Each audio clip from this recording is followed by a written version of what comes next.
Happy Halloween, everybody. Kevin J Johnston here. This is the Real Estate and Money Show. We have episode 39 tonight, Acts, Laws, and Lies. And we're going to talk to you about the differences between acts and laws and how acts and laws pertain to you and we, the people in Canada. We'll talk a little bit about American stuff tonight as well for all of our American fans who'd like to join us here on Thursday nights. I want to say thank you to everyone for being here tonight. It's lovely to see you all again. Why are you watching this show? You should be giving out candy, should you not? Or maybe staying at home eating the candy that you didn't give away. By the way, could everyone let me know in the chat room tonight how many kids are coming by? I always remember when I was growing up, especially in the Toronto area, there would be hundreds of kids on the street in costumes trick-or-treating. And the last time I was in the province of Ontario, that's about 4 years ago now, I don't think that there was anything more than about 20 kids that were out for the entire night. It was actually pretty depressing. So I'm hoping that we can find some way to get our culture back. I can tell you, I'm down here in Panama City, and they've had Halloween decorations up since beginning of September. And they've also got the Christmas decorations up now here in Panama City. So I'm looking forward to seeing the big celebrations that we have also in Panama. 5 national holidays I intend to enjoy. Day of the Dead is going to be on the 2nd. They've got National Flag Day. They love their flag here. They do not step on, spit on, wipe your nose with, or burn the Panamanian flag here in Panama. You're going to get worked over something fierce. So don't ever do that. They've got Flag Day. They have Independence Day from Colombia. They have Independence Day from Spain. Also celebration of the end of the American occupation. So there is nothing but parties. And I'm going to go and take a couple of days off and enjoy Panamanian parties this November. As this country's been very good to me. I've now been in Panama for 7 months, and I honestly have no desire to leave. Not any desire whatsoever. So we're going to cover quite a bit tonight in reference to tax. We're going to be covering a little bit about real estate and how real estate and taxes in Canada are conjoined, and the best ways that you're going to have to combat everything that the Canada Revenue Agency is choosing to do to steal more and more money from you. So let's get into something that a lot of you don't know, and that is in Canada, there is something called the Taxpayers' Bill of Rights. And that Taxpayers' Bill of Rights has 16 clauses within it, all of which are protective of you and not the Canada Revenue Agency. Now, I just so happen to have the Taxpayers' Bill of Rights up and running here. And I want to cover them. I'm only going to cover 3 tonight. You can read them on your own. It's on canada.ca, the official website of the country of Canada. Hold on there. I just lost the link. There we go. There's only 3 clauses, and the most interesting of them all, there's an interesting one, there's a powerful one, and there's an absolutely awesome one. So let's go with the first one here, which is clause number 1. In Canada, your tax rights or taxpayers' rights are, you have the right to receive entitlements and pay no more and no less tax than is required by law. Now, in Canada, albeit there's kind of a rule, a guideline, a strictly, sternly enforced idea that you have to submit a tax return, but there's not a single law that says you actually have to give the Canada Revenue Agency any money. And I mean not one law. There is not one algorithm that shows how much you have to pay for tax in Canada. Yeah, go through it yourself. There's the Excise Tax Act in Canada. There's the Income Tax Act. There's the GST Act. And there is the Canada Revenue Agency Act. And not a single one of these acts actually illustrate to anyone about how much money you're going to have to pay the Canadian government. So clause 1 of the Taxpayers' Bill of Rights says you don't have to pay any more or any less tax than is required by law. But if there's no number that is required by law, then What are you guys giving the CRA money for? I want to cover that one a little bit more. Greg, thank you for the gifts, by the way. I appreciate that. And if you're watching on TikTok tonight, double fingers. Let's get the likes flying and everyone share. Please, same thing on Rumble. If I could get everybody hitting the thumbs up, please, which you'll see pretty much below the T in my name right here. The Taxpayers' Bill of Rights is great because when it issues the statement, you don't have to pay any tax except for what is defined by law. And then there is no law that states that you actually have to pay that tax. Well, then I'm going to tell all of you, keep your money. Stop paying tax. But if you're going to stop paying income tax in Canada, you got to do it the right way. And you do it the right way by utilizing every single solitary form that the Canada Revenue Agency makes available to Canadians that will actually benefit them. And of course, I just so happen to know what all those forms are, and I utilize those forms to get people's tax bills down to zero legally. I've been asked the question a lot in relation to Clause 1 of the Taxpayers' Bill of Rights in Canada. If I don't have a house and I don't have a car and I don't have bank accounts and stocks and bonds, retirement plans, if I don't have any of that and I owe the CRA money, can they take any money from me? No. Now, especially if you don't have a bank account in Canada. And the only way that they would ever know if you have a bank account in the United States or Costa Rica or Panama or Grenada is if you tell them. All right. So Derek is asking me a question here. Is any of this possible when working for an employer that reports to CRA? Absolutely it is. Absolutely it is. If you're on a T4, I can absolutely wipe out your entire tax debt utilizing other forms that the CRA makes available to us. 100%. All right. So with you not having to pay tax, if you have no assets, you have nothing they can take, then don't pay. You don't have to pay.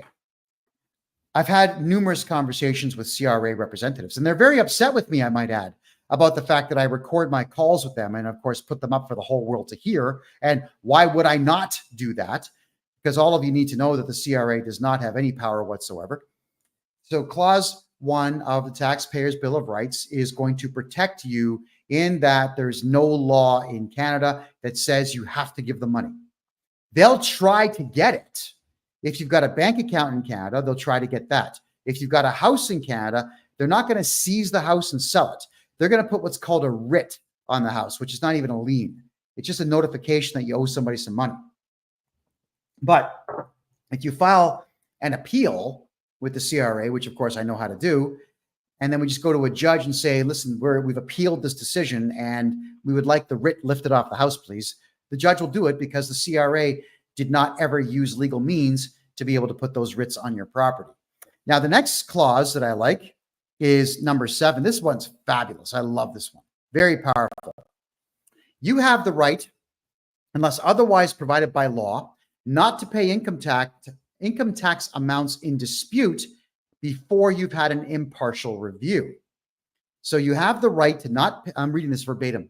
You have the right to not pay personal tax amounts in dispute until you've had an impartial review by the CRA, or if you've sent an appeal to the Tax Court of Canada until that court has issued its decision. Think about that. So if the CRA says, we assess you, we think that you owe us 100 grand, we can't prove it because we're losers, so we're going to say that you do and threaten you in the hopes that that you pay, which many people unfortunately do. So you appeal it and take it to court, which will buy you between a year and even 3 years to get to tax court to argue in tax court about the validity of the claim that the CRA is making that you owe money. And the worst thing that happens if you lose is that the CRA issues another assessment, which we then appeal. So the appeals go forever. Now, in that time, we can move your house out of your name into a numbered corporation, into a family trust. We can take all your money and move it into a corporate account somewhere else in the country, somewhere else in the world. We can, if the CRA knows about other properties that you might have, We can get those moved into other numbered corporations. We can move everything away so the CRA cannot get to it. And that's the advantage to objecting to anything at all that the CRA says. If the Canada Revenue Agency says you owe money, we object and we get you an appeal date. And that is what Clause 7 says. The tax bill is null and void until that impartial hearing can be had. All right, Deborah says, if your client has to go to court, do you go to court for them? Well, not for them, with them. Yes, you can put me down as your representative. Depending the judge, some judges really hate my guts because I see through the farce that is the court system. And some judges are impartial and they'll just let the whole thing go through. So if we lose, we just appeal that judge's decision and then we appeal whatever comes after that decision. Tax court in Canada is not a court, it's a tribunal, and the judge cannot issue monetary penalties against you. That's even on the website for it. Here's the other one too. I like this one very much. Taxpayers' Bill of Rights, Clause 15. This one is radical to the max, dude. Love this one. You have the right to be represented by a person of your choice. You can choose a person to represent you and get advice about your tax and benefit affairs. Once you authorize us to deal with this person, we can discuss your situation with your representative. Right, that's me. Even if the CRA says that I'm not allowed to represent people, and they've already pulled this crap with me. They sent me a letter saying I can't represent people, but they don't have the authority to tell me that, so too bad for them. Clause 15 of the Taxpayers' Bill of Rights in Canada states you can have me represent you in tax court or against the CRA or against any other body to do with taxes. There's also a ton of case law that says that I would be able to represent you in regular court, but regular court, it's too time consuming. I just don't have the time to do criminal cases or over the top large civil cases. They take forever. I wish I had the time of the day, but I truly don't. So I'm not going to be able to take on any cases like that. But if it's tax court, we absolutely can take it on. And I'm looking forward to taking it on. All right. So Taxpayers' Bill of Rights, I suggest strongly you read that. It is on the Canadian official government website. Please read it and enjoy it. Don't forget to share this video on TikTok and share everything out, if you could please, on X and on Rumble. There's other social media platforms that we're on tonight, but they don't seem to be all that great, like Facebook, for example. Facebook is just junk these days. Here's a really good one. Is there any way to avoid paying true dope capital gains taxes on an American property? Well, the easy answer, my friend, is yes. You hire me. I'm going to answer that question with a question, which I don't like doing, but I'm going to. Why the hell, as a Canadian citizen, would you tell the Canadian government that you have a house in the United States? I'll wait. Of course you won't. Right? And if you have an accountant that says to you, well, you need to report it because I don't want to lose my license, then fire the guy. You got to ask two questions when you're hiring an accountant in Canada. One, do you believe that the CRA can pull your license? Two, if the CRA audits me, are you going to cooperate with the audit? If the answer is yes to both questions, that's a coward. They will screw you sideways. You got to get rid of them. It's a sad story. It really is a sad story, but I'm going to cover it anyway. A gentleman came to me. This guy makes a lot of money, owns a house in Arizona. His accountant in Canada, keep in mind, this gentleman does not make a penny in Canada. It's all in the United States. He actually has to travel to the USA 9 months a year and work within the borders of the United States. He only lives in Canada 3 months a year. The accountant asks him, do you have any property in the United States? Yes, a small 2-bedroom house in Arizona. The accountant asks him 10 times, are you sure? Are you sure you only have one property? Yes. And the accountant decided to, because he's a coward and he's only saving his own ass, is mark down that the client was actually earning revenue on that property, even though it wasn't a rental. He was living in it. The guy was living in it for 9 months of the year, and he was not renting it out for the other 3 because he didn't want to. The accountant screwed him by saying, yeah, CRA, he owns a property and he's renting it. But then the same accountant phones this client who's now mine, and I've got permission to tell this story, by the way, calls him up and says, you told me you only had 1 property in the United States. You've got 3. And the guy's questioning himself, saying, what are you talking? What? No, I've got only 1 house. No, but you've got 2 bank accounts that have more than 100 grand in them. So I have to count those as property, and I'm going to put all that down for the CRA to know about. I don't want to lose my license. The accountant hired a private investigator to investigate his own client to find out if the client had property in the United States and bank accounts, so that the accountant, who's supposed to work for the client, could then screw the client and snitch, telling the CRA about these properties. Think about that. I'm the exact opposite, everyone. If you've got a property in the United States of America, shut up about it. You can tell me about it because you're going to be in a client-solicitor privilege relationship with me. And I'm going to tell you, no, we're not reporting that. Why would I tell the CRA, the Canada Revenue Agency, that you have a house so that you can pay more tax? Remember that every single number that you put on a tax return in Canada is 100% voluntary.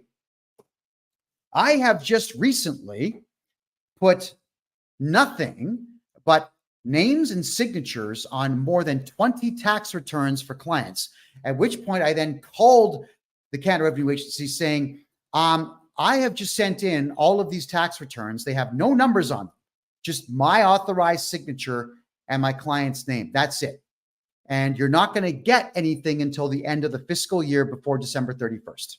And that's how I buy my clients all the time in the world that we need to file their taxes properly. And I tell them, we are invoking clause 7. So you will not be adding any penalties of any kind. We don't owe anything until the reports are done. So here's the question I've got for you now is, if you voluntarily put stuff on a tax return, and if you were to only put your name and signature on a tax return with no numbers, and they accept it, then do you think that I'm correct? Or do you think that that coward accountant I just talked about is correct in reference to how much authority that the CRA actually has? You can all do this. In fact, all of you could submit tax returns all the time with just your name, social insurance number, and signature. No numbers, not even a 0. You could do that.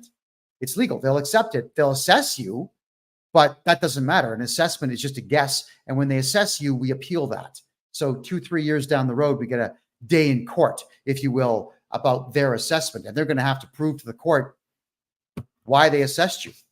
If you put nothing on your tax return, nothing, and they assess you and you appeal it, you're going to win, because what the hell are they assessing it on? It's nothing. They just make it up.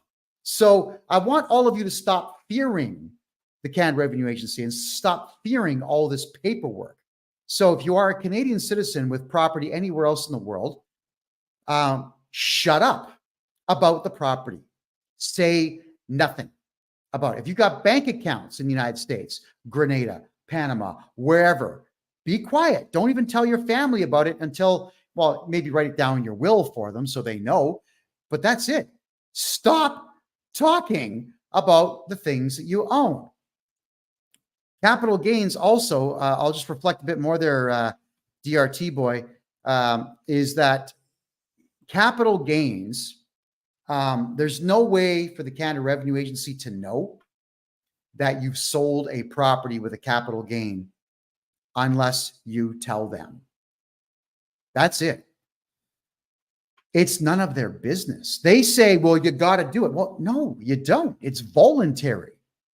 You know, the CRA should thank their lucky stars that people even bother filling out tax returns these days. Everybody's broke. That's what's going on here. So if I am your tax guy and you've got a property, I'm not telling the CRA. I'm going to have a look at your property because the odds are pretty good that the property is not even in a place where it could be taxed anyway, especially if you're losing money on it. Simple things happen out there. One client bought a house, overpaid for it. The thing had water damage and mold. He had to fix the whole place up. And by the time he sold it, he lost $200,000. 200 grand that he lost. So we put all the invoices forward, and I called all these suppliers and everybody else who had actually worked on his place. And I told them, I need you to make sure that you have all the invoices that you sent my client. So we wrote off every expense and we wrote off the capital loss. Sometimes you lose in the gold market, in the housing market, in the antiques market. Sometimes you just lose. So that is when we report capital, but only losses. You never report a capital gain. It's pointless. There's no point, and there's no way for them to compel you to report it. They have no power to make you do so. Mverse is asking, why does the CRA get a copy of T4s and T5s? Because your employer is a coward and submits them. That's the only reason. Because your employer is a gutless jellyfish, spineless individual who thinks that they have to submit the T4, who thinks they actually have to put you on a T4 in the first place, and they don't. You got to remember, if you're an employer in Canada, if let's say Johnny, you're paying Johnny 100 grand a year. Let's actually work out what that tax rate would be. I'll do that right now. So $100,000 per year salary in the province of Ontario. The federal tax is $14,045. The provincial tax is going to be $7,000, and the Canada Pension Plan premium is going to be $5,200. So the tax rate is about 31.48%. Now, the federal tax and the provincial tax that the employer withdraws or holds back from you, he has to give that to the Canada Revenue. Well, he thinks he does. He chooses to give that to the Canada Revenue Agency.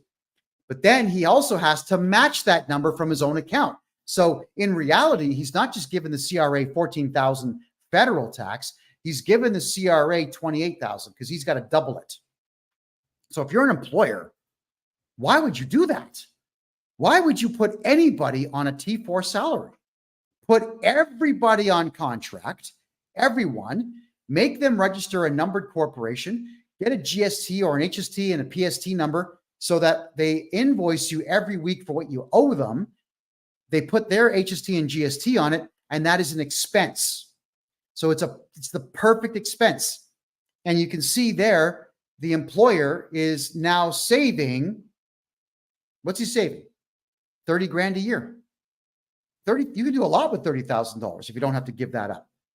So each and every one of you need to start registering your numbered corporations, which of course I can do for you, and invoicing your clients. Get the friggin' hell off of T4s. They're of no benefit. Larry asks a good question here. Can you apply for pension if you have not done your taxes? Just bring your taxes up to date there, Larry, and you can apply for pension. But you got to understand, in Canada. Now, I'll give you the example of my dear old mom. She's been dead now for a while, but dear old mom always thought that I was crazy not paying tax. She kept asking me, why are you not paying tax? You're not going to get a pension. I kept telling her, Ma, love you, but you're wrong. You are giving up between 20 and 30% of your salary every year, and I guarantee you that your pension is going to be less than $1,000 when you finally retire per month. So me, I get to keep the 100 grand a year that I make. I get to keep all of it, every penny of it. And you don't. And if I invest my money properly in gold, silver, property, in the last 5 to 10 years, crypto, if I'm investing it properly, I don't need a pension. I don't need a pension. Why would I want one? And of course, dear old mom, when she finally did go on Canada Pension Plan, ended up getting less than $950 a month. So, I mean, I had to. I said, hey, Ma, how much do you get every month on your pension? Ma, hey, Ma. And, you know, she got a bit upset with me and gave me, like, not a real slap in the face, but enough to know that I've been told. And dear old mom can slap me all she wants because, you know, it's my mom. right? But I was right. And she eventually admitted that I was right, but it's sad that she went paying taxes the entire time that I was alive while she was alive. So I watched her pay taxes for how long? I guess 46 years of my life, constantly paying taxes because she wanted the pension. And it's that I hate that word, pension. Pension. I want my pension. It's a nervous tick. All of you think the Canada pension plan is somehow going to benefit you. It's not. So I would say, let's get your tax bill to zero. Forget taxes altogether. Keep every penny you make. Buy crypto. Yeah. There's a good chance that XRP, for example, is going to be the digital currency of choice for Russia. Bitcoin is the currency of choice for El Salvador and Costa Rica. Countries around the world are adopting this stuff. So what is it that you're all waiting for? And why are you wanting to part with your money to the CRA when you could be investing it? So Larry, if you want Canada pension plan, just let me get your taxes up to date. It'll be minuscule what you get. But Larry, if I go back and redo your taxes for 10 years, then the odds are pretty good. I can probably get you about half of all the money you've ever paid for 10 years back. Very, very high, in fact, because I know what I'm doing. Okay. Wilson, you're asking me about the United States. I don't do personal taxes in the United States, but I do purchase American corporations. So I've flipped the slide here. You can see if you have IRS debt and you run a corporation, if you've got state tax debt, if you've got bank loans, if you have credit card debt, that's all corporate in the United States, I will buy your corporation from you and completely take your IRS debt away from you so you don't have anything to worry about. I do the same thing in Canada, everybody. So I do all taxes in Canada. I do corporate taxes only in the United States. That'll change in time, everybody. But right now, it's only corporate in the United States. All right. Just checking your questions here. Marie asks, what if I'm a shareholder from father's estate from his company? He passed away years ago. Marie, that's I would need to understand the structure of the company. You own 10% of it. So if the company's profitable, then you can actually take dividends out. You weren't the original investor, so you can't really necessarily do a tax-free corporate withdrawal, but I can register you a numbered corporation. And what you can do is transfer your shares from your own name to your numbered corporation's name. And then your numbered corporation can take dividends weekly or bi-weekly or monthly. We can do that. And then all that money is going to go in your corporate account tax-free. That I can do for you. So if you have 10, 15, 20% of an estate and the corporation is still making money, then yes, I'm going to move your money away from your own personal name.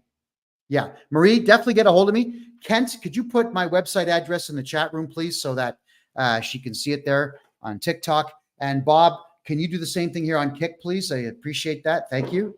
All righty. So it's going through a couple things to do with Canadian law here. I want to talk about acts versus laws when it pertains to taxes. I'm not going to cover acts for medical and acts like the Highway Traffic Act of Ontario. I'm not going to cover that stuff. What I'm going to cover, though, is the difference between an act and a law when it comes to governing income taxes in Canada. So the difference between a law and an act in Canada, I'm going to read verbatim here from a lawyer's website. Not a very good lawyer, so I'm not going to credit the guy, but it says law implies a system of rules recognized by a country to regulate the actions of the citizens, so the entire country. On the other hand, an act is that segment of legislation that deals with specific circumstances and people. So many use the two legal terms interchangeably, but there is a notable difference between act and law, as the former is a subset of the latter. So what they're saying to you here is laws are for the entire country. It's for everybody. You know, don't kill people. Don't steal people's stuff. Don't commit acts of heinous violence, You know what I'm getting at. Don't shoot people. These are laws. And the laws that we're talking about here, laws, they pertain to everyone, regardless of wealth, social standing, caste, religion, at least in theory, they're supposed to. Not in Canada, but that's the way it's supposed to work in theory. Whereas an act are a set of rules that are very specific to a very specific thing, such as the Income Tax Act is very specific to just income tax, but also even more specific to just what the Canada Revenue Agency is allowed to do. So the Income Tax Act really doesn't pertain to we the people. I've read the whole thing. I can tell you it's just a rule book for the Canada Revenue Agency as to what they can and cannot do. The Excise Tax Act just kind of expands upon it, whereas the Excise Tax Act is not just income tax, but it's all the other taxes that they collect, like corporate income tax, goods and services tax, and so on. But again, these acts they're not laws for the people. They do pertain to the CRA. So whenever the Canada Revenue Agency is quoting an act, they'll quote a very specific clause in an act that says, well, we're going to take your money because clause 125 subsection 3 says we can. But then you hire me and I send back a letter saying, oh yeah, but here's the 15 clauses that counter that. By the way, here's also clause 1, 7, and 15 of the Taxpayers' Bill of Rights that will counter that. Oh, and by the way, here's the criminal law on extortion, theft, intimidation, uttering threats, criminal harassment. There's all kinds of laws you're breaking. So these are the laws that I will quote to the CRA representatives who are stating that the act somehow warrants their god-awful behavior. So I wanted to just point out to all of you that the acts that the Canada Revenue Agency are referring, and I don't know what the acts are in the United States in reference to personal income tax. I have not studied it yet. All right, but the act, when the CRA is quoting it to any of you, it does not pertain to you. It's very similar to bylaws, municipal bylaws in Canada. They don't pertain to you. They only pertain to the people who work for the city. I have my company is Canmore Acquisitions Incorporated. My company has bylaws, right? They don't pertain to you. They pertain to anybody who works for my corporation. That's all that a bylaw is. It's just rules for an entity that you choose to be a part of. So you could choose to work for the city of Montreal or the city of Toronto or the city of New York. Well, New York, different story, but you can choose to work for these places, and then those bylaws of the city will pertain to you, but municipal bylaws are not laws. So we, the people, don't have to abide by any of them at all. Now, if a building, if you are in a government-owned building, like a municipally owned building, I've had this happen a lot to me back in the days of, you remember that COVID nonsense. I would go to public buildings and ask to talk to somebody to prove that there was anything, and they wouldn't do it. So I would get these 30-day bans from my hometown city hall, or from the Central Library, or from Toronto City Hall. They would say, you're banned for 30 days. And I would show up exactly 24 hours later, and they'd say, wait, we banned you. I said, well, you did. But a ban from a municipal property can only last for 24 hours. That's it, because it's publicly funded. All right. Your tax dollars are not voluntary. They're taken through threat of, we're going to steal your house if you don't pay these taxes. So because it's publicly funded, the public has a lot of rights. So what I'm getting at is these bans, you can't go to City Hall for 30 days, not in Canada. It's 24 hours. The Canada Revenue Agency has recently told me, you can't represent people because we don't like you. You've hurt our feelings. Okay, but that's their policy. And their policy is not law. So they actually do not have the right to tell me that I cannot enact Clause 15 of the Taxpayers' Bill of Rights and represent my clients. They do not have the right to tell you, you can't hire me to represent you against the CRA. I've already sent my letter in. If they keep this nonsense up, I'm just going to hit them with a huge lawsuit, and we'll drag this out in the courts, and it'll be incredibly embarrassing for them when we all find out that they are so afraid of me that they're going to try to ban me from communicating with them. Are you kidding me? Yeah, that's going to happen. So I want you all to know just how many rights you truly do have. Laws pertain to everybody. An act pertains to one specific thing or one specific group with a very specific intent. And they have to be brought forward as a bill. They have to pass 3 readings in Parliament. Then they have to pass 3 readings in the Senate. Then they have to get royal assent from the king. And not a lot of them get that far, if you want the truth. They really don't. Tig Devil is asking how to get a hold of me. If somebody could please put my website address in the chat room there in TikTok, please. By all means, get a hold of me. Hit me up on the contact form. Got a couple more questions here. All right, Freebird says, they give you fines if you don't get permits to build for your home. You have to follow their bylaws. Okay, again, when you are applying for a permit to get something done in a municipality in Canada, the best thing in the world to do, like the fastest way to get a permit like that done, because yeah, they will use the courts and they have unfortunately limited resources to fight you on that. But what they're doing is they are relying on the municipal act of the province that you're in Canada. So if you want, let's say, a swimming pool, and you only want your pool to be 20 feet long by 10 feet wide, you put forward an application for 60 feet by 50 feet, and they'll come back and they'll say, no, you can't have that, but you get their attention because it's so big, and then they will very rapidly get you the smaller one. You see, they're weirdos that work for government. If you say you want a huge pool, they'll give you a permit for a small one within a couple of days, because they're going to think, I showed him, that guy, who does he think he is? He wants a 60-foot pool. I limited him to 25 feet. But you only wanted to build a 20-footer. It really doesn't take all that much to get that kind of a thing done. So permits are something that you would apply for well in advance, 6 months at least in Canada. That's why I hate Canada so much. If you want a permit here in Panama City to build anything, you just grease the correct palm and you get a permit within a day. It takes a day to get a permit here to build a 1,000-foot tall skyscraper. A day. So some systems are just better than others.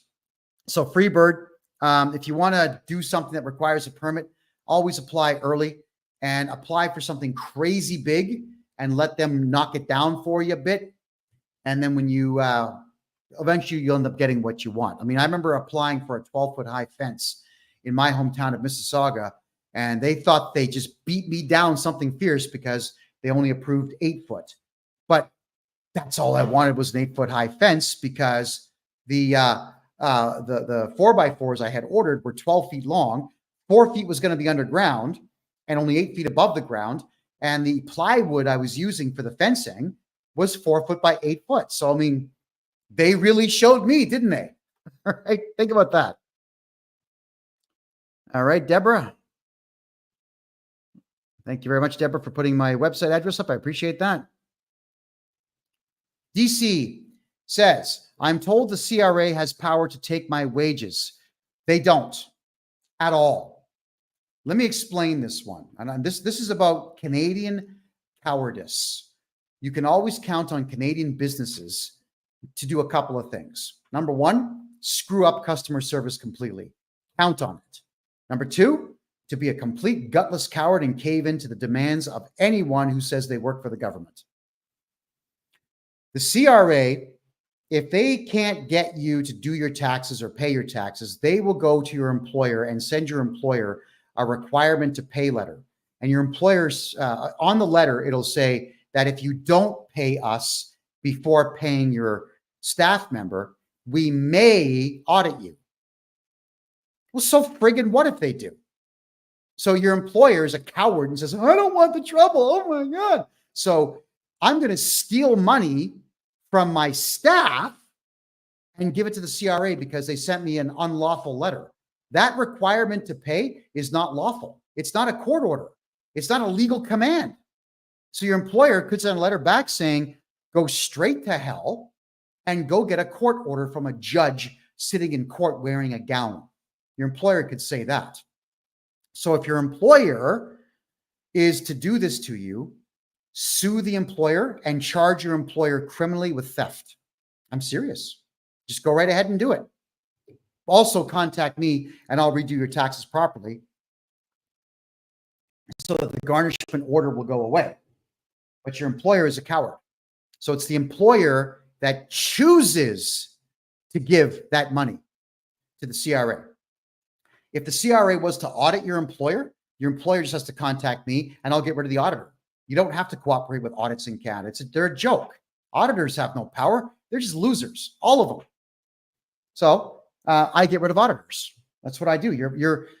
If you're going to run a business in Canada, you should know this stuff. Yeah, and the biggest asset that you have as an employer are your staff. What are you thinking? Stealing money from your staff. What are you thinking? Especially if he's a highly skilled individual with a skill that's not easy to replace. You're going to give money away because you get a letter in the mail, not something served by a court officer or a police officer, not something with a judge's stamp on it, just a letter. But that's what the employers do. They're gutless. So sue your employer, charge your employer. Theft. There you go. Jackie's asking me if I know anything about Ireland. Well, I've got family in Ireland, but I've never been. I'd like to go. I might go next year, but I can tell you that Ireland's collapsing. That we know. I know that Irishmen need to stand up and become men again and clean up the mess that their government's made for them. But that's another topic for another day. All right. But I mean, for Irish taxes, no, I haven't studied Irish tax law at all. All right. Freebird says 20 years ago, we used to have fast track, but life is very different today. Well, life is different today because the average person kowtows and just caves in at the slightest indication of pressure. Now, I don't know what it is, man. When I was a kid, I just could not accept the fact that authority is a real thing. You know, what is it about a costume that has this word bylaw or peace officer or police? When you put that on, somehow you now are on duty, and now the universe understands that you have some kind of authority just because that stupid crap is on your body. I've always rejected that fundamentally. And I reject the fact that any human being has got power over me unless I willingly give it to them. And the only way to get power over me is to hire me. Now, because if the paycheck is really good, I'm going to do a lot for that paycheck. And if you want me to do something without paying me, you better point a loaded weapon at me and be prepared to kill. All right, that's just how it is. You'll get what you want so long as you have the weapon. God help you when you don't. So I'd like all of you to start thinking the exact same way. Kevin, if you ever want some cool custom TIG weld art, let me know. Yeah, TIG Devil, right behind me. This wall's kind of blank. I would love to get some cool stuff up there. So let me know. Let me know where you are. Contact me on my website, please. I'd love to talk with you for sure. And Chili Betty says she voted for Trump today. That's fantastic. If I have a small business in Canada, do I have to pay my tax? If it's a sole proprietorship, don't ever register those, by the way, please. Those are the dumbest things in the world to do. They are attached directly to your social insurance number. Yes, you can have a lot of write-offs, but in case you do get into financial difficulty with your business, you can't sell it because it's you. But if you have yourself a corporation, TIG Devil, get a hold of me. I do private seminars on how to never pay tax again. So you want to get a hold of me on that one for sure. All right. Jackie says, thank you. The nanas of Ireland are the ones standing up and being counted. Yeah, I know. Men aren't men anymore. Another topic for another day. Alrighty. I've been asked some pretty serious questions here. I was just going to go through a few of them. Mitch says, you're ignorant when it comes to crypto. I I will have to start doing crypto shows, but not yet. I'll get some pros on to talk about crypto for you. JJ says, I guess I'll be incorporating. Yeah, JJ, get a hold of me. I'll take care of the incorporation. It takes 3 days. We'll get you that, get you the GST number, and I'll give you all the instructions that you need to protect every penny that you make, every single penny. Gina's asking, Kevin, would Royal Bank of Canada branch in Georgia, United States, report a mortgage to a Canadian? A mortgage a Canadian has to the CRA. It's a possibility, Gina, but what you've got to do is you got to go into the bank and talk to the branch manager and ask them if the RBC branch is franchised or corporately owned out of Canada or corporately owned out of the United States. Find that out, get a hold of me, and then we'll get you the answer that you're looking for. All right. What do you know, Kevin, about the vacant home tax? Well, let's read the article here. The vacant home tax declaration period for the 2024 tax year will open November 1st, tomorrow. The deadline to dispute your bill for the 2022 and 2023 taxation year is December 31st of this year. The vacant home tax program requires, all right? That word means we want you to volunteer. That's all that it means. The vacant home tax program requires homeowners in Toronto to let the city know if their property is occupied or vacant every year by making a declaration. The goal of the program is to increase the supply of housing by, threatening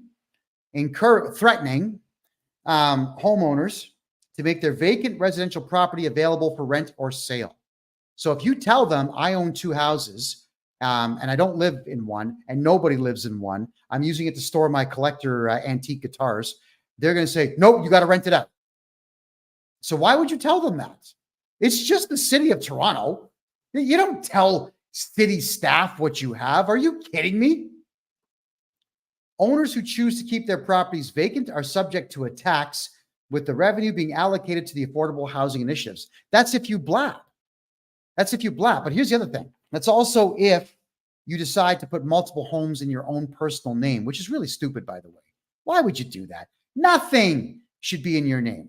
So if you want to avoid vacant home taxes anywhere in Canada and capital gains taxes anywhere in Canada, get a hold of me. I'm going to register a numbered corporation for you, and we're going to put that numbered corporation on the title of your home to completely protect it. And then that way, when they start asking you for taxes or declarations, just ignore them. That's what we do. We ignore them at that point. Especially if we declare in your corporate bylaws, when we register your corporation, we simply declare that it's a holding company. This company does not conduct business. Beautiful. How do you transfer title if you have a mortgage? Sneakily, you go to the properties branch on your own. Don't involve a lawyer. This is you. You're the owner of your house. You add the numbered corporation to title and just sit on it for a while, making sure that your mortgage has at least 5 years left on it. And then you sneakily and quietly remove you and don't say a word to the banks. What's the point? If they've already given you the mortgage, the lien's against the property, not you. So go ahead and make the switch, but keep your mouth shut. Don't tell people anything at all. And you know, there's a lot of folks out there that will tell you all kinds of crazy stuff that you have to do. Yeah, everyone talks out of their asses because everybody wants to sound important. Here's one that really gets on my nerves, is if you don't live in Canada anymore, you have to call the CRA and tell them. No, you don't. You just put down your income at $5,000 and that's the end of it. Send it in. You know, they'll send you a carbon credit check. You don't tell them anything. It's none of their business that you may not be coming back. The advantage, if you do leave Canada, let's say you want to leave for 5, 10, 15, 20 years. The advantage to you by not declaring, I'm never coming back, is that you can open Canadian corporations and open Canadian bank accounts and do business in Canada, so long as you've got an agent to take care of stuff like a paralegal, for example, in Canada. You can do all this stuff. But if you sever all of your ties to the country, then you can't. I mean, why listen to stupid people? If you start taking advice for life from your friends, they're not going to be your friends as soon as that advice goes wrong. So don't listen to dumbasses. That's all I can tell you on that. If you, let's say, however, you're going to get some contract, the United States, and they're going to say, I'm putting you on a 15-year contract. You must stay within the United States for this contract, and we'll pay you $250,000 a year. Are you going to say, yeah, I'll take that contract? At that point, you could sever your ties to Canada. And then when you return 15 years later after that contract's done, as a very wealthy person, you could declare yourself returning if you wanted to. But I'm telling everyone, it's no one's business what you're doing. So really, don't get on social media telling everyone, I just took a job in New York. Why would you do that? I don't get it. Why do people put photographs of their children on social media? You buy a new car and you show it off on social media. You sell your house and you brag. I bought it for $300,000. I sold it for $6 million. What a smart person I am. Why do you people do these things? Shut up about your personal lives. Stop talking. All right? Here, this is what you should do about your entire personal life. What should you do if the Canada Revenue Agency calls you? Shut up! Quiet! I said quiet! What's the matter? You thief or something? All right, that's what you should do. You got to be quiet. Stop talking. And I've covered this one before. I'm going to cover it again now. What should you do when a loved one dies? When do you contact the Canada Revenue Agency? 3 years after they're dead. Actually, not even when they're dead. 3 years after you've drained everything out. Once you've got the properties moved, the bank accounts emptied, the RSPs drained. Once you've got all that done, then and only then do you report the person died. But the tax returns, you don't put numbers on them. The CRA is going to say, well, what did they earn? Well, nothing, you idiot. He's been dead for 3 years. So you put the name and social insurance number on it, sign it, put the word deceased right across it. Death certificate number, mail it in. Never tell the CRA that a loved one has died. They will send letter after letter after letter out the door. They're going to catch you when you're in a state of vulnerability, and you're going to be afraid of what they send. So again, shut up about your personal lives. Don't go on social media saying, Mommy died, Daddy died, my doggy died. Don't look for sympathy online from people that you don't know. It's going to cost you money. We don't live in private times anymore, and everybody out there wants one-upmanship on everybody else. So please stop talking. All right?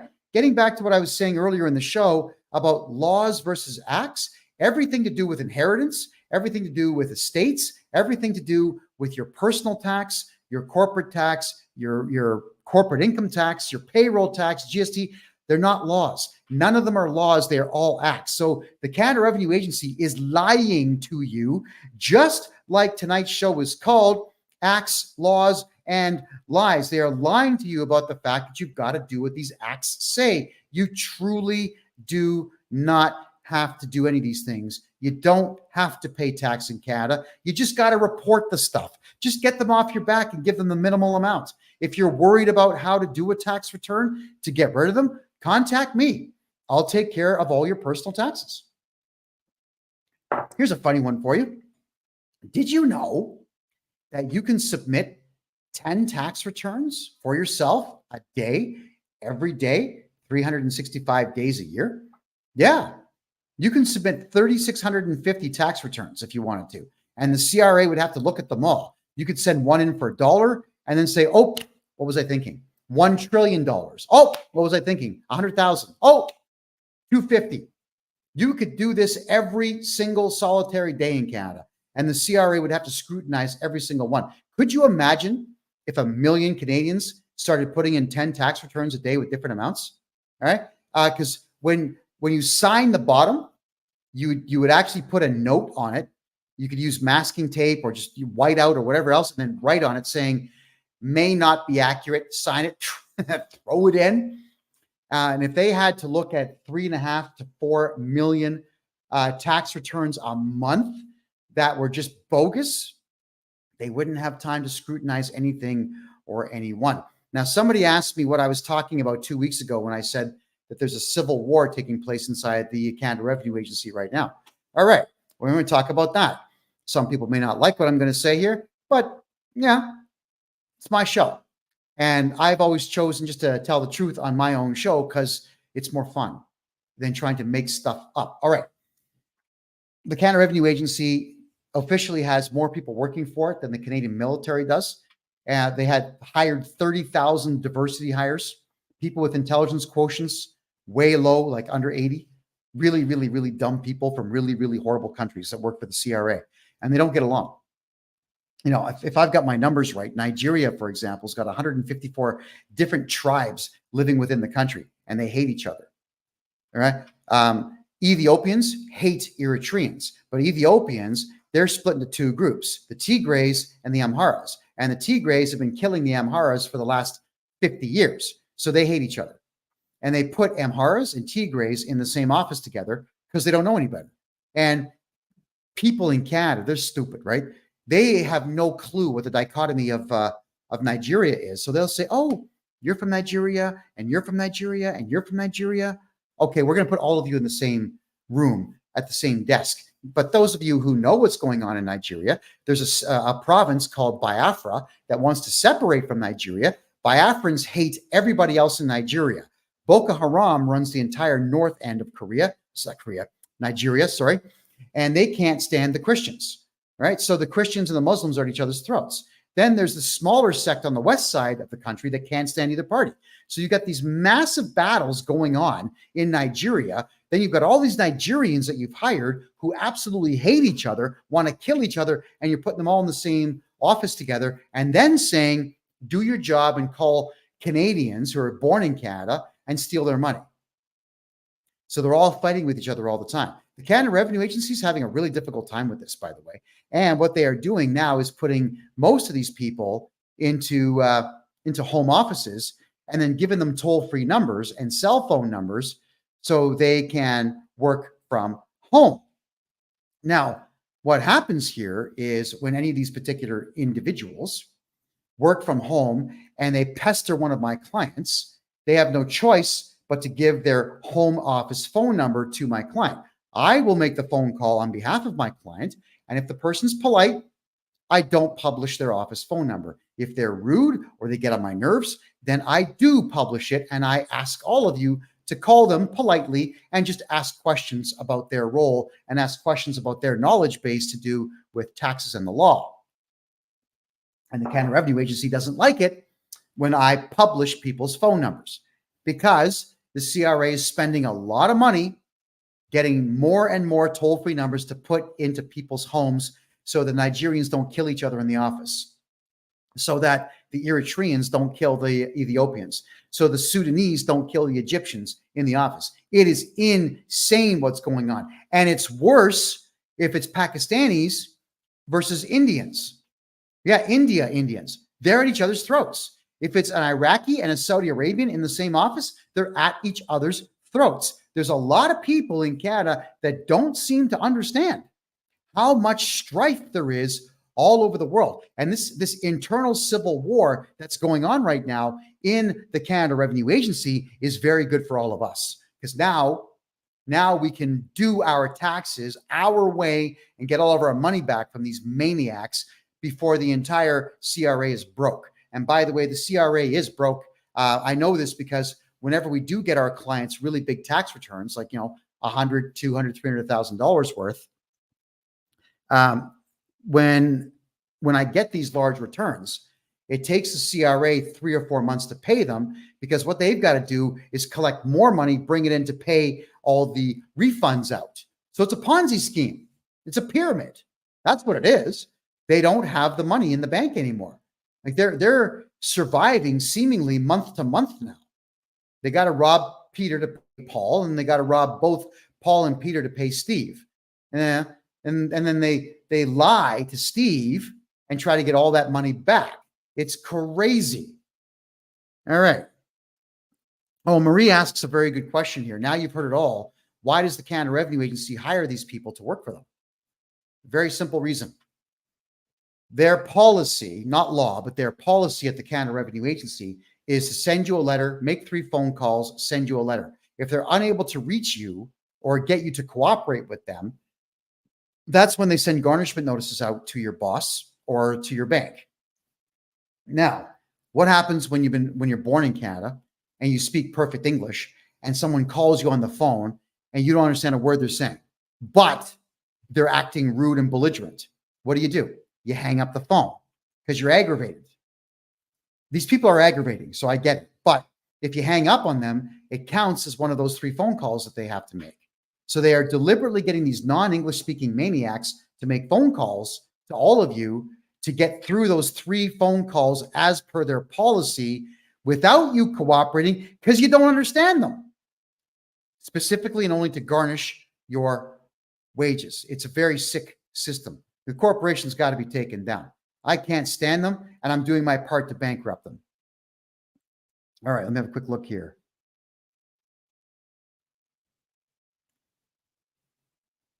All right, just looking at your questions here in the Rumble Room. Okay, Mr. Vic's asking, why do you have to make sure you have at least 5 years left on your mortgage when you flip the name of your house? Well, because you're going to have to renew your mortgage if you don't pay it off. If you've got let's say a 15-year, 20-year mortgage, and then you switch the house into a numbered corporation, well, you've still got 20 years on that mortgage before they figure out that you've switched the title of the house. All right. So if you're going to pull stunts, make sure you have enough time left. Like if you have only 3 or 4 months left in your mortgage in Canada, you don't be playing games of flipping your property ownership. Renew the mortgage for 10 years and then flip it. That's how you do it. All right. Someone says language is not a knowledge. You speak a perfect English. It doesn't mean you're clever. Your success rate with what you try to attain as a goal, that shows that you're clever. Your capacity to win a debate without violence, that would mean that you're clever. Your capacity to outwit and outsmart opponents without having to use weapons to do so means that you are clever. Language is a technology. So I'm going to say I disagree with you a little bit there. Let me just give you a quick rundown on language here, all right? The English language, with all the technical terms and whatnot out there, has about 400,000 words in it.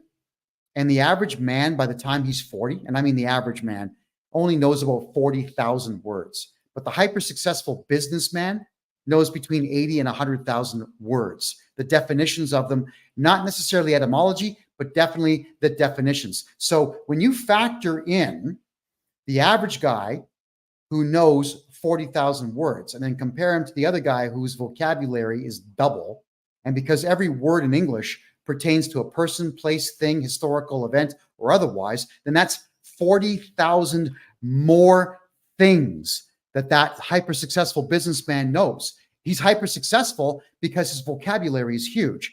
I'm trying to remember the name of the author that said so, but he did say that I've noticed that there is only one thing that separates the unsuccessful man from the hyper-successful man, and often only one, a large vocabulary. So somebody who has a vocabulary of 120,000 words or more is clever. I'm going to have to disagree with your comment, but thank you for making it. Margaret says, what happens if the CRA finds out? Sorry, Margaret, what if they find out about what? If you could let me know on that, please clarify your question. I'll gladly answer that for you. I'm just going to be checking the Facebook room now. Let's see where we have any questions there. Okay. All right. Carol says, I bet the CRA would love to shut you up. Yeah, of course they would. If the Canada Revenue Agency had it their way, there'd be a bullet in my head right now. They know that I'm going to cost them billions of dollars, but they also know that I'm going to do that because they don't have any laws to back them up. What they would need to do is have a whole bunch of laws written to stop me from representing clients and stop me from investigating them. But it's public information. How are they going to stop that?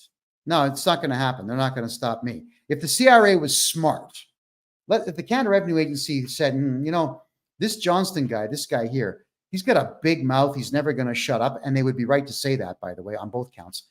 Why don't we just give this guy $25 million US and make him sign an NDA and shut him up?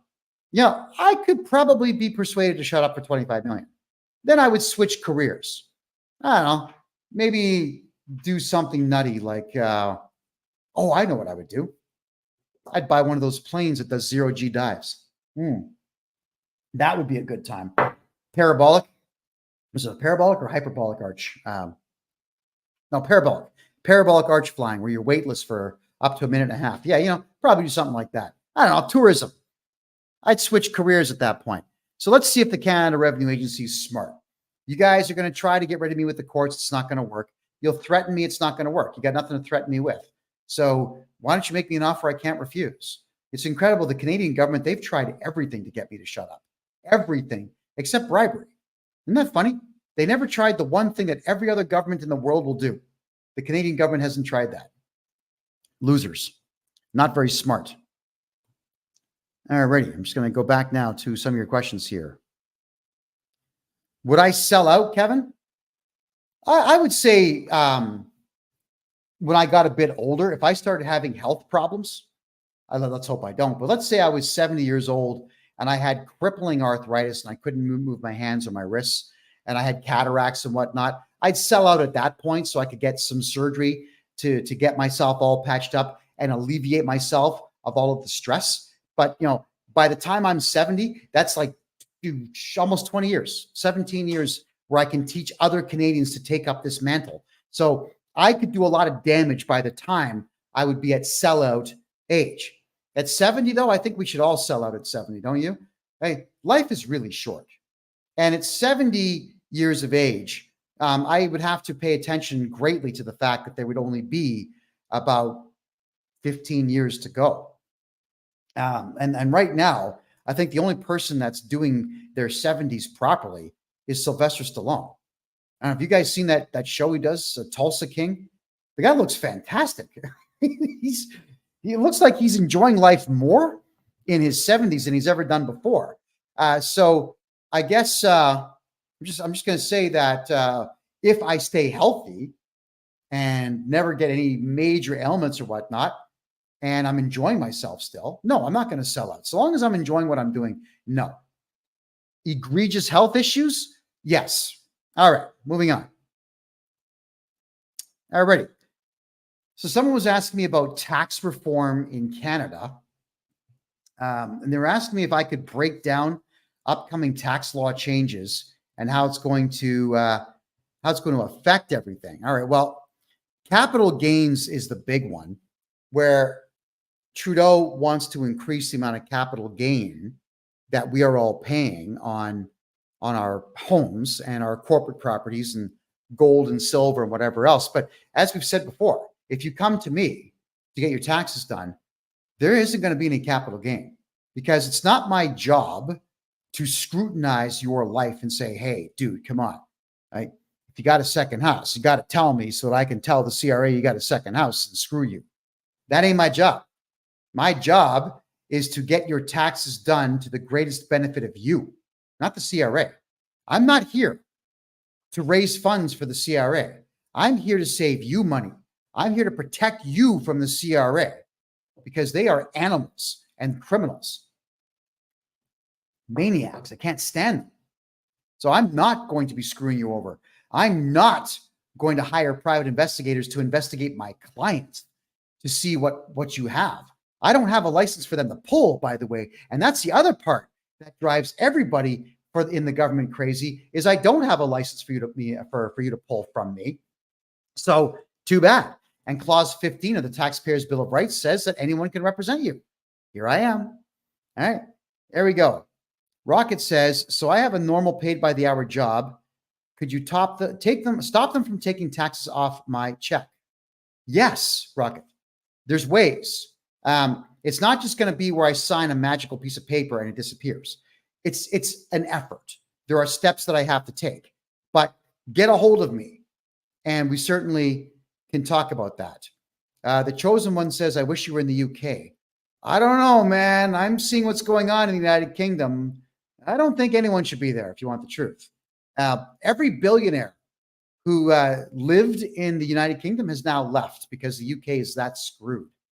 It's horrible there. I actually feel terrible for Brits in every way. If you're English, if you're Welsh, Scottish, you're Irish, it's a horrible scene right there. And the only thing that's going to ever get me to go to the United Kingdom, maybe, is business, but it would have to be one hell of a deal. I think the UK is something I should avoid for now because there are a set group of people there that are not very much fans of mine. That's all I'm going to say. All right. So tax reforms. So carbon tax rebates, they're a joke, $700 a year. Whenever we do taxes for our clients, if they have a very low income, there's a lot of people out there who are making less than $20,000 a year now, which is really sad. So when they're making low amounts of money like that, this carbon tax that Trudeau is patting himself on the back for is only about $700, maybe $740, maybe for the entire year. And the GST credit that you would get back so you can spend a little bit of money back into the economy might be $350. It's not much. So it's not even worth looking at. As for the best record keeping practice, good question. The best thing that you can do for your records is ship them to me in Panama. That way they are outside of the jurisdiction of the CRA and the Canadian government. And there's no way for them to audit you if I'm the one holding your records. They would have to beg me to show them to them. But because I'm representing you in a client solicitor privilege, I am not obligated to do so. In fact, I can't. Legally, I can't. So even if I wanted to show them your files, I can't. And if I'm storing your files, the CRA is out of luck. You're in luck. They're out of luck.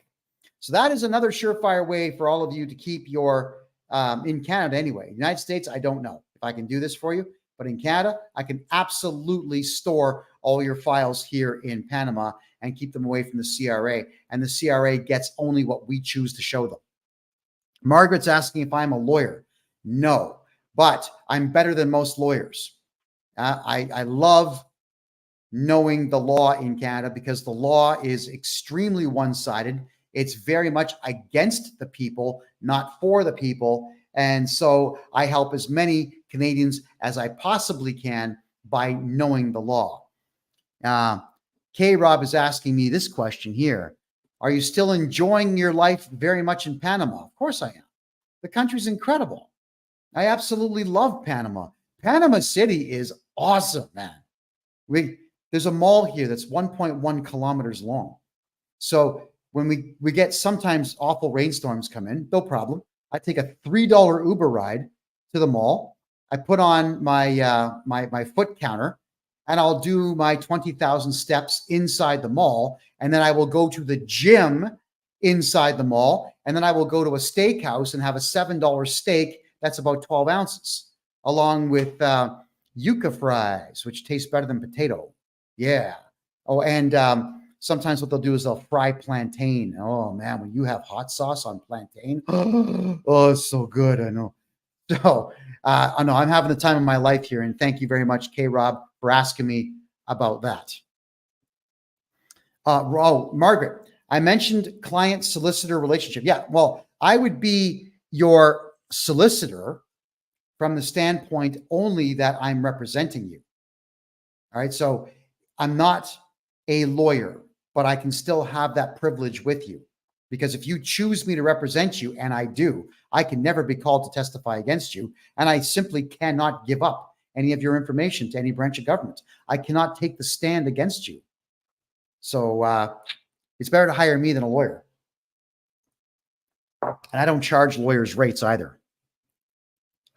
How much should I earn per month to live in Panama? Oh, here? If you want to live in a nice place, in a good neighborhood, and eat well, 30,000 US a year, and you can have yourself a great place to live and great food and have a great time. You could go out 3 or 4 nights a week and enjoy yourself. Movies here are $6. A lot of restaurants are between $3 and $10 for good food. You can go to really expensive restaurants if you want. They do exist, but I don't see the point. I would go to the restaurants that are humble and delicious and inexpensive. Is it easier to open a bank account in Panama and have an ATM card than in Canada? Well, a Canadian bank account is really easy to open up because there's so many of them. In Panama, if you're a Panamanian citizen, you'll have a bank account open in about an hour. If you're not a citizen or a resident, you'll have a bank account open in about 5 days. They just want to do their due diligence report and make sure that you're not a hardcore criminal, somebody who's a murderer or otherwise, because they won't do business with you. But if you're someone who's just got a couple of drinking tickets or whatever else, they don't care about that stuff. You'll get a bank account in no time. There we go. D. Catherine is asking me, do you have to do a capital gains on a parent's home when they pass away? If you report your parent's death, they'll ask, but you don't have to do anything about it. What you should do, Catherine, or D. Catherine, I think your name is you got to get a hold of someone like myself. There's not too many guys out there like me who will tell you the truth about protecting the estate. It would be better if while your parents are alive, we register a numbered corporation as a holding company and put your parents' property into the ownership of that numbered corporation, and then make you a 1% shareholder of the corporation, split the difference with them. So like they'll take 49, you get 2, 1 or 2, or your siblings split what's left there. And when your parents die off, their shares revert to you. So the house doesn't have to change hands because it's already in the numbered corporation. And that is how you deal with that, is contact me and we're going to hide the property. When your parents die, say nothing to anybody. In Canada, especially, be quiet about it. You're going to tell the CRA 3 years after. And you've got to be careful in Canada. If your parents die, do not go to a lawyer to get the house. Do it yourself, or do it through a paralegal and let them know that there's no probate. You don't want probate. Nobody's contesting anything. Because the lawyers, they'll take a $50,000 deposit. Immediately, they'll put the lien on the property to take that. Do not let your house go into probate, period. So your parents and you need to have that conversation. And if your parents are going to say, well, I don't know, I'm just not comfortable with that, scold them. Because I hear this stupid crap all the time, and it does irritate me. And it mostly comes from women. Ladies, this is not a sexist thing. This is, I get it. Women in Canada and the United States like comfortable lives. They like stability. There's no such thing, just for the record. And what they'll say is, well, I don't know. It's been in our name for 40 years. Why change it now? To protect it. That's why. Anything at all to protect what you have is what you do. It doesn't matter that the house has been in your name for 40 years. Change it to a numbered corporation tomorrow, and it's safe. It's still yours.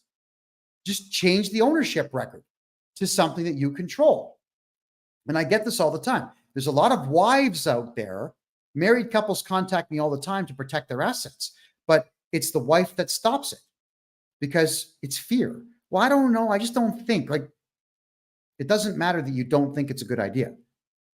I want you to go and research it and find out with case law and fact why it's not a good idea, and then come to me with the hard evidence that it's not a good idea. And of course, no one ever does that. It's just fear. Like the gears begin to turn, like, oh, and the first thing that most of your minds will go to is, oh my God, I'm going to go to jail. I'm going to lose the house. Why do adults think like that? You're an adult. Once you're over the age of 25, you no longer have the luxury of thinking this way. You're in your own way. You're your own worst enemy. And I am a big believer in that adage of you are your own worst enemy when you are making decisions based on fear. It's really sick. So some people pay me a bundle of money to get their houses moved into corporations. And 10 times out of 10, it's the gentleman's wife who says, oh, I changed my mind. I don't want, just keep the money. I'm not going to do it. It's weird. And I'm telling you, because after I do all the document prep, I got to get paid. The CPA's got to get paid. The lawyers got to get paid. The couriers have got to get paid. Yeah. There's a lot of people getting paid on this. So I'm just wondering why you would hire me to protect your property and then stop me in the middle of it. It doesn't make sense. So you need to be ready to make the change. And now more so than ever before, because the economy of Canada, the United States is tanking. Let's see what happens on November 5th, but everything's starting to tank, everybody. So you've got to protect yourselves completely. Good question here from the chosen one. Can I run a business in Panama as a British citizen? Yep. Come on down, register a corporation, get yourself a corporate bank account, do business. Now, there are things you cannot do in Panama as a non-citizen. Retail stores are very much part of the culture here. So they want the locals to run the retail stores, which means as a foreigner, you cannot be a merchant, but you can run a restaurant. You can have a courier office. You can be a consultant for any field if you want. They're desperate for underwater welders here. You'll probably get $350 US an hour if you wanted to do that as a job. There's a lot of opportunity here. But register a corporation in Panama and hide your money in a Panamanian bank account. Life is good. Life is very good if you do just that. Okay. K Mars is asking me, I missed earlier. Can you please repeat how to get in touch with you? Could everybody please put my official website address down here in the TikTok chat and over here in Kick, please? And well, here it is right there on Rumble. You can't miss it there. So get a hold of me on my website, hit me on the contact form, and let's talk about your taxes. What is your business name? Some ask me what you do and what your type, what I do. Buy and sell corporations that are dying, help Canadians get out of their personal tax, help Americans get out of their corporate tax, help Canadians get out of CERB debt, CEBA loan debt, bank debt, GST debt. I clear all those debts up for absolutely everybody. Canmore Acquisitions is the name of the company, and Canmore Acquisitions is registered in Canada, United States, and Panama. It's in all three countries. Oh, and the Panamanian one owns them all, just for the record. Yeah. Yeah, Marie, security and safety, those things are an illusion. You always have to be forever vigilant. Enjoy the comfort while it's there, because it may not be there tomorrow. So you've always got to prep for it. And as soon as you know that your comfort levels are going to be gone, you have to make a complete and severe adjustment in your life to be able to retain that. So that means you're going to be uncomfortable for a short while before you go back to comfort. Don't be afraid to fix what's wrong in your life. Rocket says, laugh out loud, Kevin. You don't know how many times I want to call you and have my wife listen. She would freak. All right. Well, set a meeting up. I'll tell her everything she needs to know. I'm in. User 96. Doesn't the ownership change triggers a capital gain or welcome tax? How much do you sell it for? No. No, the capital gain tax, yeah, it only shows up if you shoot your mouth off. If you tell the CRA, hi, I want to give you money. I got a capital gain. Here it is. That's how I feel about people that report this stuff. No, they don't know that you sold the property until you report it to them. And let's say one day they start going through property records and they ask you what happened. You would hire me. I would contact the CRA and I would send them a letter saying that we are not willing to discuss anything in my client's private life currently. The questions that you ask are quite frankly rude and vile and none of your business. Discontinue all communication now. The file is closed and they have no choice but to close the file. It's that simple. Why would you tell somebody that you made money on a property? That's your business, nobody else's. Mitch, What does what cost? If you could clarify what you're looking for there, I'll get you an answer. If you don't report a death for 3 years, doesn't the CRA, when it's reported, demand a payment for those 3 years? No, they issue an assessment for those 3 years against the deceased person. And if you want to tie them up for a while, you object to it, and 3 years later, you'll get an appeal date. But good luck. The person has passed away. So they're not going to be showing up for court. You can show up on their behalf and say, here's the death certificate. The person's been dead for 6 years now. So, Your Honor, this is harassment. Throw this out. And they probably will. Okay. Just checking out more of your questions here. What if I inherit my mother's house and I go to sell it? Shh. You get your mom's house, you want to turn around and sell it? By all means, sell it. I wouldn't tell anybody about it at all. Just keep in mind, especially in today's market, you don't really make money selling property. You make money hanging on to it. So I'm wondering, would you not rather hang on to it and rent it out? Would that not be a better use of your time and better use of that house as a resource? I have to leave that decision up to you, but I would say that as long as you keep your mouth closed about what you're doing, there's going to be no capital gains tax. Get a hold of me. I'll make sure there's no capital gains tax. That's just how that works. All right, let me check the Facebook room here. Okay, I'm just going to read. D. Catherine's asking me, what I mean is in the will, it says the property is to be sold and the sales to be divided, but is the house going to be charged capital gains on the sale? Okay, Catherine, good question. Here's the biggest problem with siblings. When mom and dad die, the siblings start arguing. Well, I cut the grass 17 more times than you did, so I get more. And if you can't agree on what to do with the house, what happens? One of the idiot siblings will then put the house into probate. First things first, the lawyer's going to grab $50,000, $60,000 out of the whole thing. And then he'll stretch it out for a year or two to get more money out of it. So by the time you get the house, you've lost half the value. That's the problem. So the siblings, a smart move would just be to put all three of your names on the property or get a numbered corporation and all three of you become shareholders and rent the place out. Why is everyone in a hurry to sell houses? Man, hang on to them.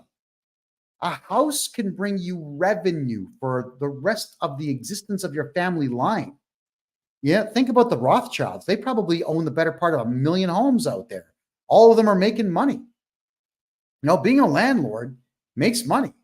So if there is a situation where you've got siblings who are greedy and whatnot, then what we got to do is talk to your parents before they die, and we got to get your parents into a numbered corporation for their property. And then the bylaws of the numbered corporation that owns the house will be dominant over the will because the bylaws have been sworn in. That's it. And the will probably hasn't been. So let's understand that in this lifetime, you should not be fighting with your siblings or anybody else because the lawyers will get all your money if you can't get along. All right, here's a question about tax implications of digital assets and cryptocurrency. It's kind of a long question. With the increasing popularity of Bitcoin and other digital assets, how can Canadians navigate tax implications of trading, mining, and earning crypto? You shut up about it. Quiet. God, if you had Bitcoin and Ethereum and XRP and Kronos and Floki and all the others, why would you tell the Canada Revenue Agency that you've got these sources of income? See, here's the crazy part of it. Let's just say, for example, you buy a Bitcoin. 3 years ago, it was 25,000. Now it's 100,000 Canadian. So what are you going to do? You're going to report a capital gain of $75,000 each year that you have it? What if it drops back down to 25,000 in a bear market? The CRA is not going to pay you back on that capital gain. So you got to shut up. The only thing that'll happen is if you're telling the Canada Revenue Agency that you have crypto, is they're going to tax you every year and you will never be able to report the capital loss because they haven't written the rules in there yet for them to return your money to you. So if you've got a crypto wallet, if you've got a hard wallet, even better, quiet. If you're on any of the major platforms like Binance or crypto.com or Kraken or any of those guys, quiet. You gotta make sure that you're not talking about what you have because they're gonna want it. Now, they have no way to get it. They're not going to get a court order to make you release it, but they're going to assess your taxes based on that. All right, that's what's going on there. So shut up. Mverse is asking, are you familiar with revocable trusts? Do I do them? This time next year, I plan to be an expert in them. I haven't done them yet, but I do deal with lawyers who set up trusts. They're expensive. So I haven't been recommending it. We've been hiding everything in numbered corporations because they're inexpensive compared to what a lawyer is going to charge for trusts. We'll get there. Canmore Acquisitions will eventually be there. Don't worry about that. A year from now, no problem. What wallet do you recommend to hold XRP? Crypto.com is the one that I enjoy the most. It's got the ability to sell, buy, and trade, swap any currency you want. You could have mini Flokiata and buy Bitcoin with it. You could have Litecoin and buy XRP with it. You can bounce your money all over the place. And you know, they've even got this really cool feature where I'm sure a lot of you have done this, where you've made a bunch of trades and you end up with, 10 cents of Bitcoin and 40 cents of XRP and 90 cents of Shiba Inu. And you've got like $9, but it's all in little pieces of crypto. Then you just go to crypto.com, you say cash in dust or convert dust. They call it dust in the crypto world. So you get your $9 into Bitcoin, right? They'll actually do all of that for you. It's a really cool platform. It's a lot of fun, especially if you bought, let's say 100 Bitcoins 10 years ago, you have a lot of money you can just play with. And I've played the up and down market with a lot of coins on crypto.com. It is fun. But I mean, Andrea, any of the standard wallets are going to be fine. It's going to be a matter of which one do you think is the best for you. Kraken has the good mobile wallet. The hard wallets, those ones are good. Margaret says, if the deceased person has a government pension, by not declaring their death, this income is still received. Yes, it is, in the way of checks or in the way of deposits, right? So what you would do at that point, if it's checks, then you can simply just write down moved and don't cash them. All right. Or if it goes into the parent's bank account, you could leave that bank account open if you wanted to, earn interest on it. And when they ask for the money back, pay them back. You could do that. But yes, if you don't report the death to the government, the pension will continue to roll in. It's up to you what you want to do with it. I don't recommend doing anything other than eventually trying to get it back to them, saying, oops, we just forgot. Dad died, got hit by a car, and his torso was over there, and his head was 15 yards down that way. Yeah, we just forgot. We forgot he died. So here's your checks back. Yeah, don't keep the pension money. As much as we'd all like to do that, as much as we all think it would be hilarious if mom and dad died, put their body in a freezer and just collect their pension until we die, that it's still illegal. So that one I wouldn't do at all. Let me just have a look at your questions here, folks. I'm going to check the Rumble room right now.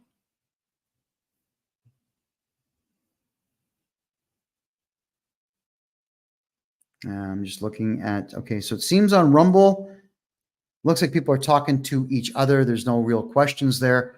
Let me have a look at the questions here. Will it affect your XRP value if crypto crashes if you're holding on crypto.com? No, if crypto crashes, doesn't matter where you're storing your crypto.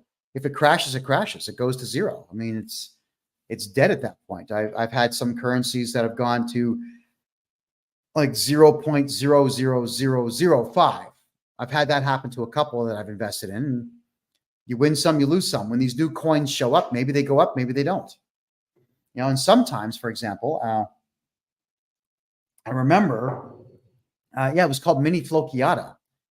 I bought $800 worth, which got me something like 100 million coins, which was at 0.00001 penny. Like, it wasn't even a penny. It was 5 zeros, then a 1 after the decimal point. But I figured if it went to a penny, cha-ching. So I bought a bunch, and the decimal point moved 1 over. Wasn't enough for me to sell it. So I'm just going to hang on to it and see where it goes. Sometimes you win, and sometimes you lose. Investments are kind of wonky that way. The only real stable ones in the world are real estate, because everybody wants to have a piece of land somewhere. Alrighty. So I got a question here. How does the Canada Revenue Agency tax different sources of income? By issuing threat letters. Your sources of income could be the following: a job, a part-time job, a contractual employment position, commission sales, theft, dealing in drugs, like illegal activity. All these things could be income. Don't do illegal things. I'm just saying you can get your income anywhere. And if the CRA knows about it, they'll definitely want to tax it. There was a while back in the 80s, there was one, I can't remember his name, but there was a politician that went around interviewing prostitutes in Toronto and Montreal, trying to get them to pay income tax on their money. And he was trying to sell it to them, saying, think about all the benefits you would get. You would get a pension when you grow up. Thinking, pension? Oh my God, are you kidding me? No. Oh. So the CRA will look for any way at all to be able to tax what you have earned, but it's all done through threats. So the question is elongated here. Many of my friends are asking how the CRA treats different types of income, such as employment income, investment income, capital gains, and rental income. The truth is they categorize it, but it doesn't matter. To them, it's all the same. It's income. What they do is they add all these titles to it because they want you to think that you are somehow obligated to give it to them. So on the tax form, they've got all kinds of crazy things like other income. And that's where you would put down things like prostitution and gambling, if you were so inclined to do so. So that they want it from anywhere. They don't care where they get it from. They want you afraid of the process enough to snitch on yourself about every income source you have. That is what they want from all of you. All right. So let's think about protecting everything that you've got. And let's think about having me do your taxes so that we don't have to stitch on yourself about every little thing, especially if it's not even income. I mean, in some cases, there's a lot of folks out there, you know, they get $10,000 given to them as a gift, and a bad accountant will say, oh, you got a gift, did you? All right. You got married and someone gave you a gift of 10 grand. Oh yeah, we're going to put that down because I don't want to lose my license. That's what they'll say. It's crazy. No, you don't want to declare gifts. Those are yours. You keep them. Speed Up says, what do you do with the letters? If you're referring to letters from the CRA, you definitely want to reply to everything. Whenever they send you a threat, you have to send your own threat back. I know exactly what threats to send, so you can hire me as your agent to deal with your tax issues for you. Rocket says her family just went through a death of the mother, but it's already in probate. Well, you can get something out of probate by simply telling the lawyer, dude, it's over. No more probate. We didn't hire you. We didn't ask for this to happen. Quite frankly, I don't know how you did it. Call the police. File a complaint saying this individual here is ripping us off. He's committing fraud over 5,000. Lawyers are grabbing all kinds of houses out there and sticking them in probate. But the message is for all you adults out there, find a way to get along. Arguing about who gets what is really stupid. Here's the deal. Do you really think that your life is going to be so much better if you get $8,000 more on your parents' house when mom and dad die? Honestly, because you did what? Because you're the one that fixed mom's garbage disposal, so you should get $8 grand more? Come on, man. Yeah, it's amazing how people just can't be happy. They cannot be happy. with what they get. Everybody wants more, more, more, more, more. And in a lot of cases, it's not even that they want it because they're greedy. They just don't want the sibling to get it. It's about, let's see if we can sabotage this whole thing so that he doesn't get it. It's ridiculous. Get along. All right. But you can get rid of probate lawyers, and you should. Oh, okay. So do I deal with the Quebec government in addition to the CRA? Very difficult. But what we will do is we move the ownership of your Quebec properties into provincial corporations elsewhere, like Ontario or Alberta. Once we do that, then the property, aside from property tax, is no longer subject to the same rules and laws. Quebec is a messed up place. It is as Hitleristic as you can get when it comes to the provincial sales taxes. I would never run a business in Quebec. I would never register any government documentation in Quebec because the province of Quebec, they just rip everybody off. Albeit Montreal and Quebec City used to be beautiful.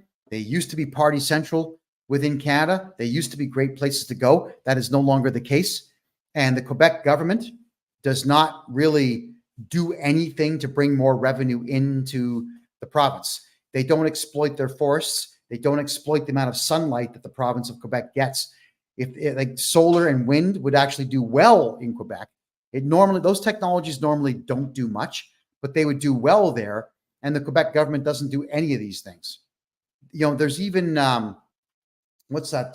It's where you put generators. They're long cables, and they ride up and down on the ocean waves. I forget what that technology is called, but the wave of the ocean generates power.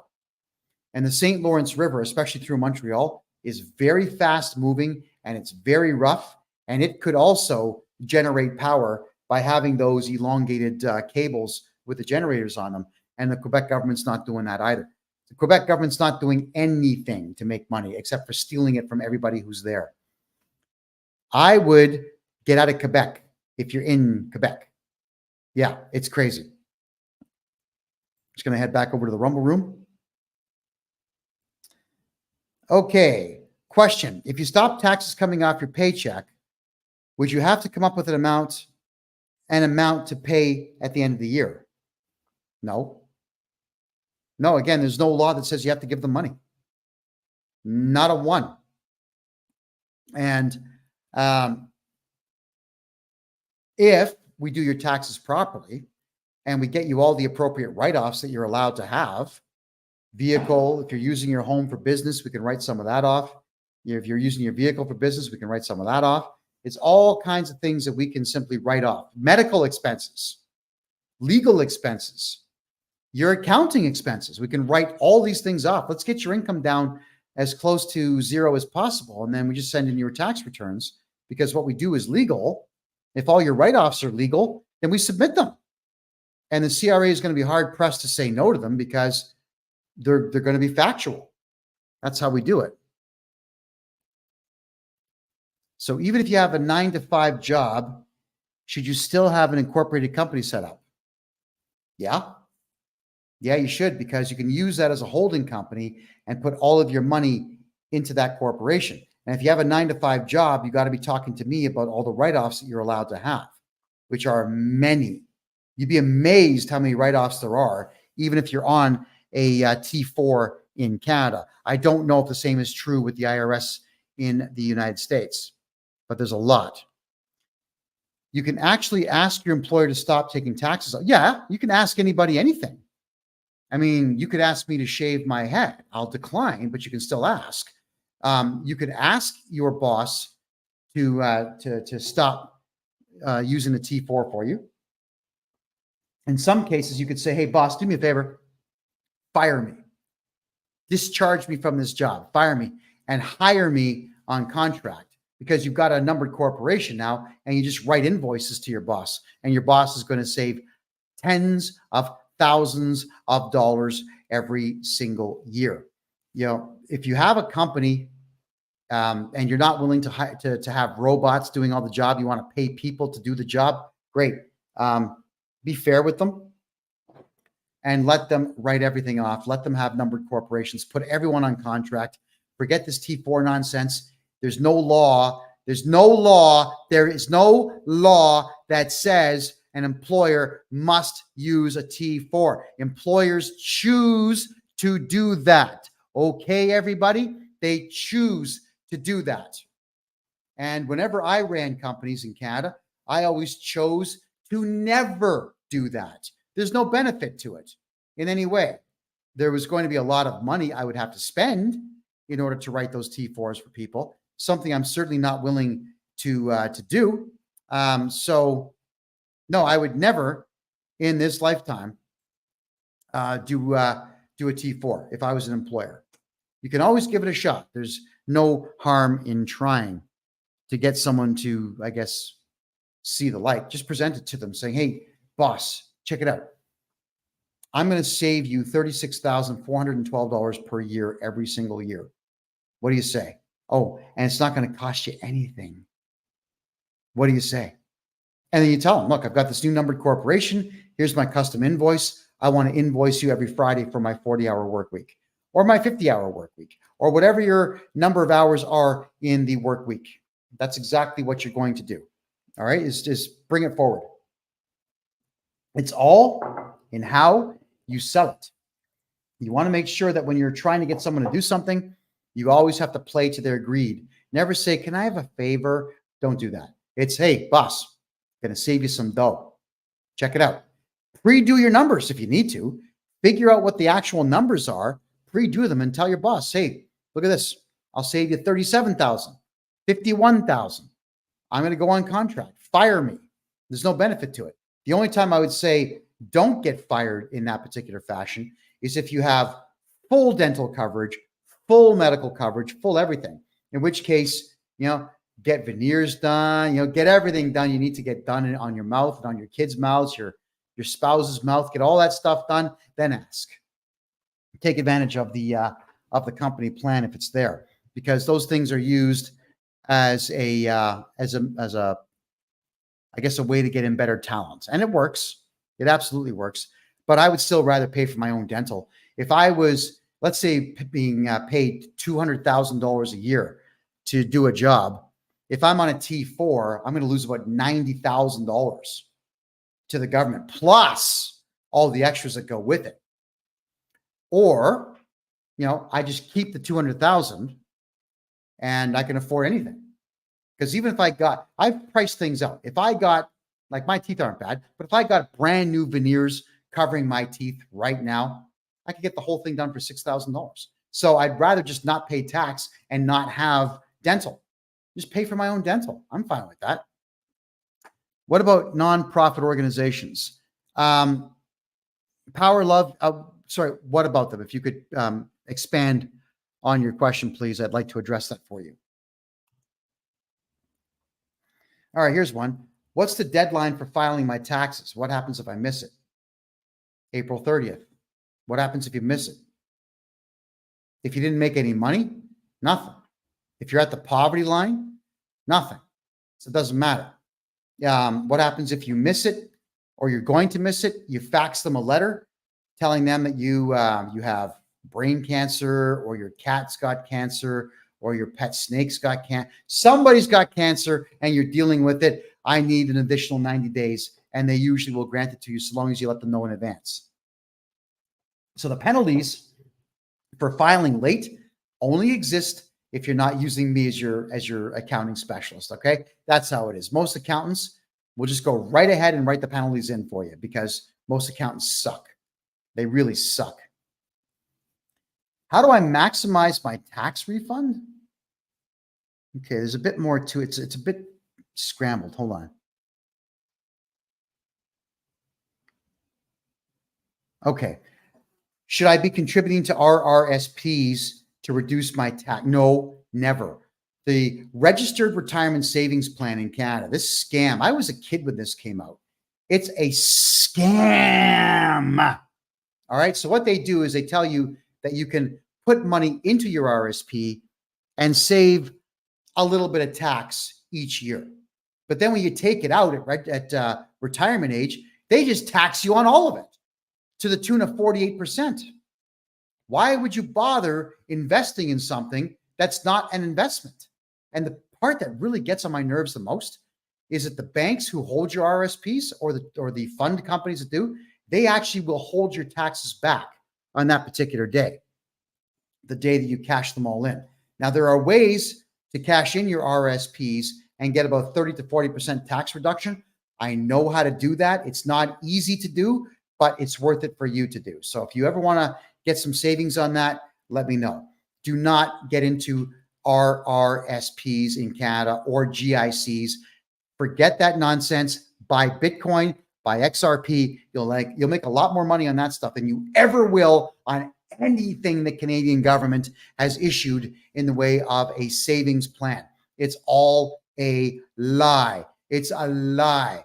Just like tonight's show is called, we got acts, laws, and lies. So we've covered acts, we've covered laws, and now we've covered lies. That is all that they do, is lie to you, to frighten you into giving them money for nothing. Speed up. How do you contact me?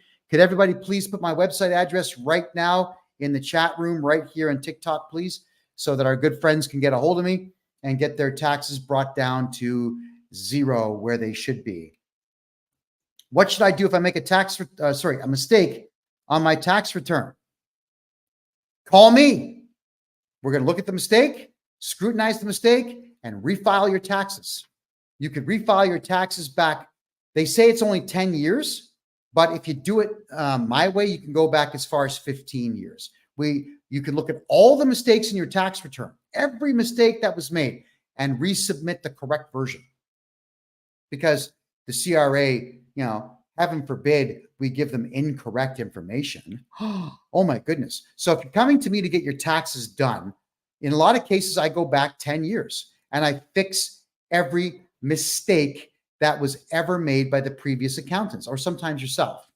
And once those mistakes are fixed, you'll find that you're going to be getting back quite a bit of dough. Typically about half of what you paid, you get back. So some of my clients have gotten checks back as high as 400 grand from all the nonsense that their previous accountants have done that we corrected. It is okay to make mistakes with the CRA. It's okay to make mistakes on your tax returns. Hire me, and I'm going to fix them all right up. Wow. Well, that's a lot of great questions tonight, everybody. I want to say thank you very much for all your questions. This is the Real Estate and Money Show, where we talk about real estate, money, and taxes. I know tax season's coming soon, so we're going to be covering a lot more to do with taxes. Thank you for the heart. Than we are real estate right now. But come the new year, there are some very big real estate projects I'm involved in here in Panama and a couple in Mexico. So I'll be sharing with you a lot about how to invest properly internationally to make the most out of your hard-earned dollars. My God, because it is so difficult to make money these days and so easy to spend it because the price tag on everything is through the roof. And it's all artificial. It's all by design. And it does nothing but hurt we the people. So let's fight back a little bit by getting me to do your taxes for you. I love saving people money. I hate the CRA. I hate the Canadian government. In fact, I hate every facet of the Canadian government. None of it is to the benefit of the people anymore at all. So let's just stop giving them money. Period. Wow. Oh boy, everyone. Oh yes. And I'm going to be covering the election on the 5th. That's Tuesday the 5th. We're going to have some American guests come on the show to talk at length about what's going on in the United States. April or June is definitely coming on. There's going to be a few other surprise guests for Tuesday's show. We'll cover the entire election for at least 4 hours, possibly 6 that night. So we're going to be starting a few hours early. And that's going to be on Tuesday. That's Tuesday, the 5th of November. Let's see what happens with that election. My name is Kevin J Johnston. This is the Real Estate and Money Show, which is every Thursday at 9 p.m. Eastern Time, right here on freedomreport.ca. To get a hold of me to get your taxes done, right there. It's KevinJJohnston.com. We'll see you next week, and good night.